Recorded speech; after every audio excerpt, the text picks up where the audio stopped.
Hello everyone, మీ అందరికీ తెలుసు నేను ఎవరో. అండ్ ఈ పర్టికులర్ వీడియోని అయితే ఖచ్చితంగా చూడండి ఎండ్ వరకు. అండ్ ఛానల్ని కూడా ఎవరైనా సబ్స్క్రైబ్ చేసుకోకపోతే సబ్స్క్రైబ్ చేసుకోవడానికి ట్రై చేయండి, సో దట్ నేను పెట్టే ప్రతి అప్డేట్ కూడా మీ దాకా వస్తుంది.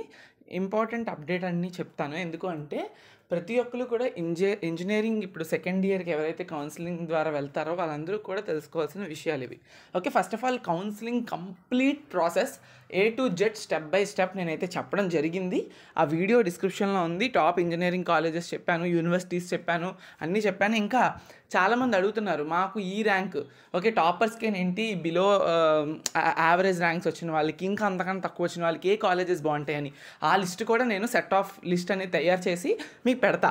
ఎక్కడెక్కడ ఏమేమి కాలేజెస్లో కూడా మనం సస్టైన్ అయ్యి ఇంజనీరింగ్ని బాగా క్రాక్ చేయొచ్చు, లైక్ మంచి తెచ్చుకోవచ్చు అనేది, అది కూడా నేను అనలైజ్ చేసి పెడతాను. ఎవరు కూడా వరీ అవ్వద్దు. ఓకే, నాకు వీలున్నంత వరకు నేను పెట్టడానికి ట్రై చేస్తాను.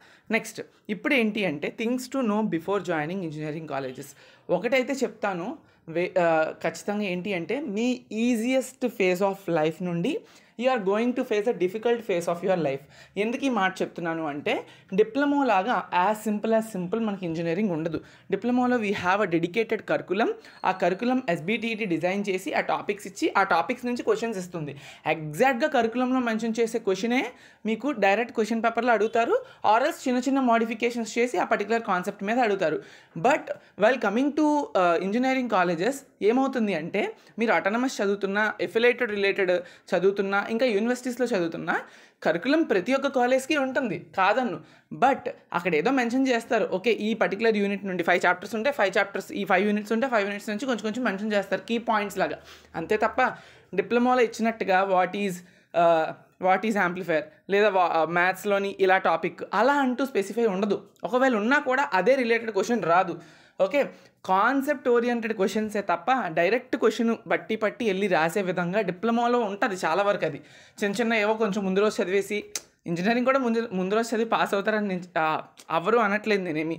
లైక్ అంటే ఏంటి అంటే మీకు ఆ డిఫికల్టీనెస్ పెరిగిపోతుంది. ఎందుకంటే డైరెక్ట్ కాన్సెప్ట్ నుంచి ఏ క్వశ్చన్ రాదు.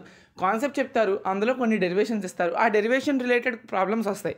సో అలా చెప్తున్నాను నేను. అందుకని even computer science related background వాళ్ళైతే కోడింగ్ లెవెల్ పెరుగుతుంది, అదే కోర్ రిలేటెడ్ వాళ్ళైతే కోర్ యొక్క లెవెల్ పెరుగుతుంది. అండ్ మ్యాథ్స్ ఇన్వాల్వ్మెంట్ ఖచ్చితంగా ఉంటుంది, ఎందుకంటే ప్రాబ్లమ్స్ ఉంటాయి కాబట్టి. యాజ్ సింపుల్ యాజ్ మ్యాథ్స్ ఉండదేమో ఇంజనీరింగ్లో అనుకోకండి. మ్యాథ్స్ సబ్జెక్ట్ ఉండకపోవచ్చు సార్ 3rd ఇయర్ 4th ఇయర్లో, బట్ ఎలా అయితే మీ డిప్లొమా మీ కోర్లో మ్యాథ్స్ చేసుకున్నారో అలాగే అక్కడ కూడా ఉంటుంది, యాజ్ ప్రాబ్లమ్స్ ఎక్కువ ఉంటాయి అంతే. సో అందుకే ఈజియెస్ట్ ఫేస్ ఆఫ్ లైఫ్ నుండి డిఫికల్ట్ ఫేస్ ఆఫ్ లైఫ్కి వెళ్తున్నారు. అలానే ఇంజనీరింగ్ చదివిన ప్రతి ఒక్కరు ఫెయిల్ అయిపోవట్లేదు. డిప్లొమాలో ఎలా అయితే చదివారో అలానే కంటిన్యూ చేస్తారు ఆ స్పిరిట్తోనే, బట్ కాన్సెప్ట్ అర్థం చేసుకుంటారు, ప్రాబ్లమేటిక్గా వెళ్తారు. అర్థమైందా? ఇది నేను చెప్పాలనుకుంటుంది. సో నేను ఇంజనీరింగ్ చదివి చూశాను కాబట్టి నాకు అర్థమైన విషయాలు మీకు చెప్పాను, ఓకేనా? అంతే తప్ప మిమ్మల్ని భయపెట్టాలని కాదు, లేదా ఈ విషయాలు మీకు తెలియపోతే నష్టం కూడా వచ్చేదేం లేదు. మీకు ఎలాగ అర్థమవుతుంది వెరీ సూన్, నేను చెప్పినా చెప్పపోయినా. Okay, first thing. Second thing వచ్చేసినప్పటికీ ఇంజనీరింగ్ కాలేజెస్లో జాయిన్ అవ్వే ముందు మీరేం చేయాలి? ఓకే, ఇప్పుడు ఏదో కొంచెం కష్టంగా ఉంటుంది ఖచ్చితంగా డిప్లొమా మీద. డిప్లొమా అంటే ఏంటి, జస్ట్ బేసిక్స్ వరకు నేర్పారు, టెక్నికల్ నాలెడ్జ్ మంచిగా ఇస్తారు డిప్లొమాలో మనకి. బట్ బీటెక్ అలా కాదు, బేసిక్స్ ఉండవు. బేసిక్స్ నుంచి అడ్వాన్స్డ్ వరకు ఉంటుంది. ప్రతి కాన్సెప్ట్ కూడా కొంచెం డిప్లొమా మీద 20% 30% ఎక్కువే ఉంటుంది, కానీ తక్కువైతే ఉండదు. ఓకే, ఎందుకంటే డెరివేషన్స్ పార్ట్స్ వస్తాయి, ఇంకా కొంచెం డిఫికల్ట్ అవుతుంది కదా.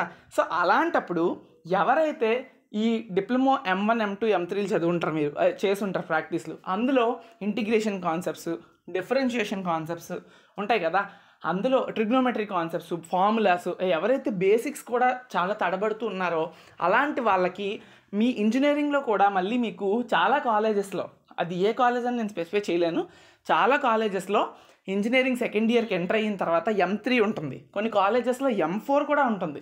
లైక్ M3 అండ్ M4 అంటే 2 సెమిస్టర్స్లో ఉంటుంది. నా కాలేజ్లో అయితే, నేను చదివిన కాలేజ్లో నాకు ఇంజనీరింగ్ సెకండ్ ఇయర్ అంతా మ్యాథ్స్ ఉంది.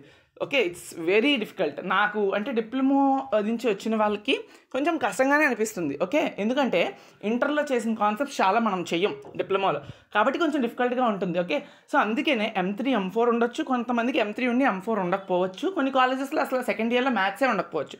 అది టార్గెట్ కాదు, కానీ మీరు ఈ బేసిక్స్ నేర్చుకొని వెళ్ళాలి. డిఫరెన్షియేషన్ కానీ, ట్రిగ్నోమెట్రీ ఫార్ములాస్ కానీ, ఇంటిగ్రేషన్ ఫార్ములాస్ కానీ, అట్లీస్ట్ చిన్న మెథడ్స్ కానీ ప్రిపేర్ అయ్యి వెళ్ళండి ఖాళీగా ఉన్న సమయాల్లో. అది నేను చెప్తున్నా. అది ఫస్ట్ థింగ్.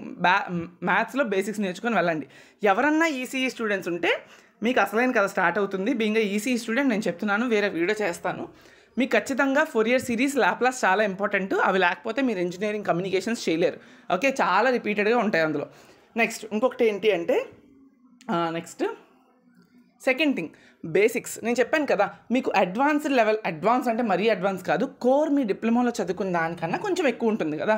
సో అలాంటప్పుడు మీరేం చేయాలి, భయపడక్కర్లే. కాకపోతే బేసిక్స్ ఆఫ్ కోర్ అనేది మీకు తెలియాలి. అక్కడ 1-1 అండ్ 1-2లో ఆల్రెడీ ఇంటర్ స్టూడెంట్స్కి బేసిక్స్ ఆఫ్ కోర్ అయిపోద్ది కదా, కొంచెం చెప్తారు కదా. ఆ కోర్ మళ్ళీ మీకు రిపీట్ చేయరు కదా సెకండ్ ఇయర్కి వచ్చేటప్పటికి. ఆల్రెడీ మీ డిప్లొమా స్టూడెంట్స్ కాబట్టి మీకు ఎంతో కొంత ఐడియా ఉంది అని అనుకుంటారు. కాబట్టి ఎవరన్నా కోర్ రాకపోతే అట్లీస్ట్ అడ్వాన్స్డ్ కోర్ కాకపోయినా బేసిక్స్ ఆఫ్ కోర్. మీరు మెకానికల్లో ఉన్నారనుకోండి, మెకానికల్లో ఏ ఇంపార్టెంట్ సబ్జెక్టు చాలా బేసిక్, అది ఉంటేనే మనం ఫర్దర్గా మూవ్ అవ్వగలం. అలాంటి బేసిక్స్ ప్రిపేర్ అవ్వాలి. ఈసీఈ అయితే ఈసీఈ బేసిక్స్, కోడింగ్ అదే సిఎస్సి రిలేటెడ్ బ్రాంచెస్ ఎవరైనా ఉంటే మినిమం సి లాంగ్వేజ్ కోడింగ్ అదైనా వచ్చి అట్లీస్ట్ క్యారీ ఫార్వర్డ్ అవ్వడానికి ఈ 1 మంత్ కౌన్సిలింగ్ టైంలో మీరు పెద్దగా కష్టపడాల్సింది ఏమి ఉండదు. యూట్యూబ్ వీడియోలు చూసుకోవడం, తర్వాత కౌన్సిలింగ్ పని తప్ప ఏమి ఉండదు. కాబట్టి కాలేజ్ జాయిన్ అయినంత వరకు కూడా ఈ బేసిక్స్ అనేవి నేర్చుకోండి. ఆల్రెడీ బేసిక్స్ ఫౌండేషన్ బాగుంది, మాకు అవసరం లేదనుకున్న వాళ్ళు you can carry with your own things. అంతే తప్ప బేసిక్స్ నేర్చుకోకుండా వెళ్తే ఏమవుతుంది అంటే 2-1 చాట చిరిగిపోద్ది. ఎందుకంటే 2-1 కష్టంగా అనిపిస్తుంది, not because of the subjects what we are learning. కాకపోతే ఏంటి అంటే బీయింగ్ అ లాటరల్ స్టూడెంట్, మీరు డిప్లొమా నుండి సెకండ్ ఇయర్స్ ఆఫ్ బీటెక్ వెళ్తారు, రెగ్యులర్స్ ఉంటారు, మీకు కొంచెం అలవాటు పడడానికి ఫస్ట్ టైం పడుతుంది. సెకండ్, ఫ్యాకల్టీ అలవాటు పడాలి. థర్డ్ థింగ్ ఏంటి అంటే సబ్జెక్ట్స్ లెవెల్ డిఫికల్టీ పెరుగుతుంది. ఇవన్నీ అలవాటు అయ్యే టైంకి క్లాసులు రన్ అవుతాయి, మిడ్ ఎగ్జామ్స్ వస్తాయి. మిడ్ ఎగ్జామ్స్ ఎంత త్వరగా వస్తాయి తెలుసా, మీరు ఎంటర్ అయిన 2 మంత్స్కో మిడ్ అయిపోతుంది.